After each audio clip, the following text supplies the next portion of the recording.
এই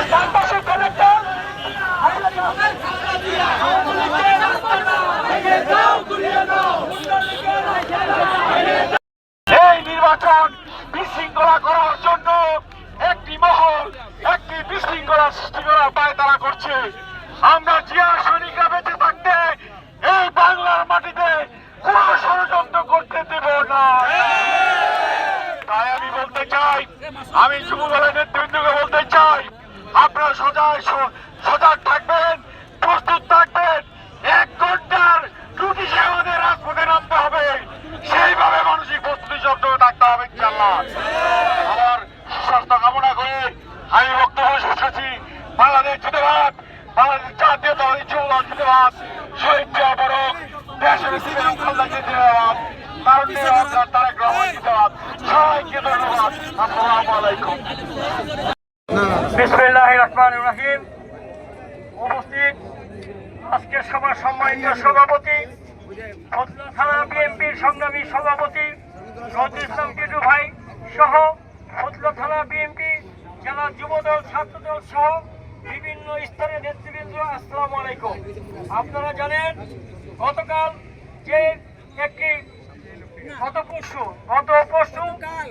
গতকাল ইনকালাবের মুখপাত্র আমাদের অত্যন্ত প্রিয় লোক হাদি ভাইয়ের উপরে যে হামলা হয়েছে, নৃশংস হামলা, এর আমরা তীব্র নিন্দা প্রতিবাদ জানাচ্ছি। পাশাপাশি এই হামলার সাথে যারা জড়িত সবাইকে দ্রুত গ্রেপ্তারের দাবি জানাচ্ছি।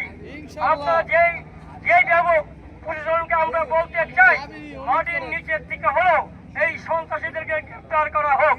আজকে দেশে একটি নাটক চলছে, নাটকের মঞ্চ দেখতে পেয়েছিলেন, নাটককে ঘুরিয়ে দিতে চেয়েছিল, কিন্তু বাস্তবে ফুটেজে দেখা গেছে খুনি হুন্ডা দিয়ে এসছেন এবং খুনি কার সাথে ছিল এবং আপনারা দেখেছেন এই খুনির সাথে তাদের চলাফেরা সমস্ত কিছু বের হয়ে আসছেন। আজকে আপনি দেখবেন একটি গুপ্ত সংগঠন, এই গুপ্ত সংগঠনের সাথে জড়িত নেই, আজকের এই খুনের সাথে জড়িত। আমরা এই খুনের দৃষ্টান্তমূলক শাস্তি দাবি করে অবিলম্বে সন্ত্রাসীদেরকে, খুনিদেরকে গ্রেপ্তারের দাবি জানিয়ে আমি আমার সংক্ষিপ্ত বক্তব্য এখানে শেষ করছি। খোদা হাফেজ। বাংলাদেশ জিন্দাবাদ, ফজলুল থানা বিএনপি জিন্দাবাদ। আমরা এক সপ্তাহ সাথীর সাথে তিনি ছিলেন, গণসংযোগ ছিলেন এবং তাকে সাথীকে আশ্বস্ত করেছেন, কি করেছেন যে আপনার উপর হামলা হবে। হামলাটা কে করবে? বিএনপি করবে। তার মানে কি বোঝা যায়?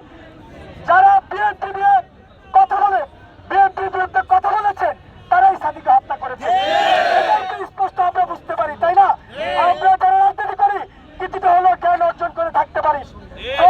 যারা যে চিন্তা ভাবনা করছেন বাংলাদেশে একটা অশৃঙ্খলা কৃষি রাষ্ট্র পরিচালিত করবেন, আপনারা হয়তো এখনো মায়ের মুখে ঘুমিয়ে আছেন। আমি মনে করি ইসলামিক কিছু সংগঠন আছেন যারা এই ইসলাম নিয়ে বিকৃত করতে চায়, তারাই এই হাতির বিরুদ্ধে এবং হাতিকে হত্যা করার জন্য। আমি আর বক্তব্য রাখবো না, এই পর্যায়ে বক্তব্য রাখবেন। জেলার প্রোগ্রাম হলেও এখানে আমাদের জেলার নেতৃস্থানের নেতৃবৃন্দরা আজকে এখানে উপস্থিত নেই। আমাদের কেন্দ্রীয় একটি কর্মসূচি হচ্ছে, সেখানে তারা উপস্থিতি হয়েছেন, সেখানে আমি ছিলাম। তা আমাকে আপনার দায়িত্ব দিয়েছেন যে রনি এদেরকে নিয়ে তুমি এই প্রোগ্রামটা আজকে করো, তাই ওনারা এখানে উপস্থিত হতে পারে নাই। ওনাদের পক্ষ থেকে আজকে যারা আপনারা এত কষ্ট করে এখানে উপস্থিত হয়েছেন, নারায়ণগঞ্জ জেলা বিএনপির পক্ষ থেকে আপনাদেরকে জানাই আন্তরিক ধন্যবাদ ও শুভেচ্ছা। আমাদের মাঝে উপস্থিত আছেন নারায়ণগঞ্জ জেলা যুবদলের সংগ্রামী আহ্বায়ক সাদেকুর রহমান সাদেক। আমাদের মাঝে উপস্থিত আছেন নারায়ণগঞ্জ জেলা যুবদলের